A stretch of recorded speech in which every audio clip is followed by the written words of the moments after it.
साथियों, क्योंकि इन्हें पता है कि अगर उन्होंने वो पद भरे तो रिजर्वेशन भी देना पड़ेगा।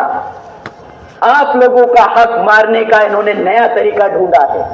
आप लोगों को रिजर्वेशन से दूर रखने का इन्होंने नया तरीका ढूंढा है। हम पद खाली रख लेंगे, हम नौकरी नहीं देंगे। हम आपको भूखा मार देंगे पर नौकरी नहीं देंगे। हम आपको गुलाम बना देंगे, मुफ्त में राशन दे देंगे, पर आपको अपने पैरों पर खड़ा नहीं होने देंगे।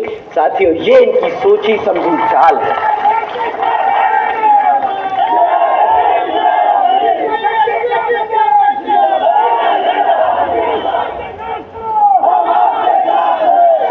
साथियों, अगर आपको 30% का फिगर, 30% का आंकड़ा डरा नहीं रहा है, तो मैं आपको एक हेडलाइन पढ़ के सुनाता हूं। 17 लाख से ज्यादा युवा लोगों ने, 17 लाख से ज्यादा युवा साथियों ने मात्र 3500 नौकरियों के लिए अप्लाई किया। एक बारी 3500 नौकरियों का ऑफर आया था, सरकारी ओपनिंग थी, 3500 नौकरियां का ओपनिंग था, उसमें 17 लाख बच्चों ने अप्लाई किया। आप मान सकते हैं कि उन 3500 नौकरियों के लिए 17 लाख बच्चे अगर अप्लाई कर रहे हैं तो बेरोजगारी का स्तर कितना ज्यादा बढ़ चुका है।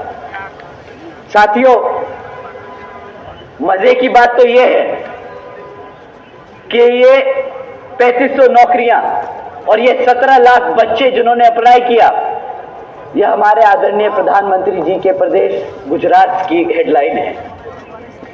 अब हमें समझ नहीं आता कि अगर गुजरात में ये हाल है तो ये भारत में क्या हाल कर रहे होंगे और यहां उत्तर प्रदेश में क्या हाल कर रहे होंगे, ये हमारा युवा ही समझ सकता है। अगर मैं 1 मिनट अपने भाषण से निकालकर अपने युवा साथी से सीधी बात करूं, भाइयों, अगर आप बताओ, आपके मां बापों ने कितनी मेहनत करके आपको पढ़ाया है, कितना पैसा खर्चा आपकी पढ़ाई पर, आपकी जिंदगी के 12 से 15 साल उन्होंने खर्चा उठाकर आपको पढ़ाया लिखाया। आपको नहीं लगता कि यार मैं भी कमाऊंगा, मैं भी अपने माँ बाप के लिए कुछ करके दिखाऊंगा, उनके लिए भी मैं सहारा बनूंगा? बताइए साथियों, करता है ना दिल? पक्का? तो जब आप लोग सरकारी नौकरियों के लिए पेपर देते हो और वो पेपर लीक हो जाता है तो कैसा महसूस होता है? मन करता है ना, मन करता है ना, जिसने पेपर लीक किया उसका गूदा निकाल के उसको जमीन में गाड़ दे। आता है ना गुस्सा? तो मैं अपने सभी युवा साथियों से दरखास्त करूंगा कि इस आने वाले लोकसभा चुनाव में आप किसी का गूदा तो निकाल के किसी को जमीन में तो नहीं गाड़ सकते, पर जो बाबा साहब डॉक्टर भीमराव अंबेडकर जी ने ताकत दी है अपने वोट देने की, वोट डालने की, उस वोट को एक एक बंदूक की गोली की तरह इनकी छाती में डाल देना। ये हमारे सभी युवा साथियों की तरफ से बदला होगा जो इन्होंने हमारे साथियों के साथ इतने सालों तक खिलवाड़ किया है। साथियों, ये कोई मजाक नहीं।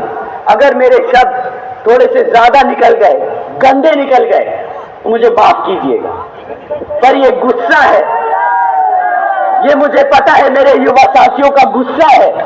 उनको बहुत बुरा लगता होगा कि अपने माँ बाप के लिए जो सहारा बनना चाहते थे वो आज भी उन पे निर्भर है। बहुत बुरा लगता होगा। साथियों, दूसरी ओर अब मैं आप सबसे बात करना चाहता हूं। साथियों, एक तरफ इन्होंने हमारे युवाओं को रोजगार से दूर रखा, एक तरफ हमारे छोटे बच्चों को शिक्षा से दूर रखने की कोशिश करी। ये आप लोगों को इन मुद्दों पे बात नहीं करने देना चाहते। आपका ध्यान भटकाने के लिए क्या बात करते हैं? हमारी माताएं, आप ध्यान से सुनिएगा, ये आपको मुफ्त में राशन देने की बात करते हैं। हमारे घर में सबसे ज्यादा किस चीज की जरूरत है? अनाज की।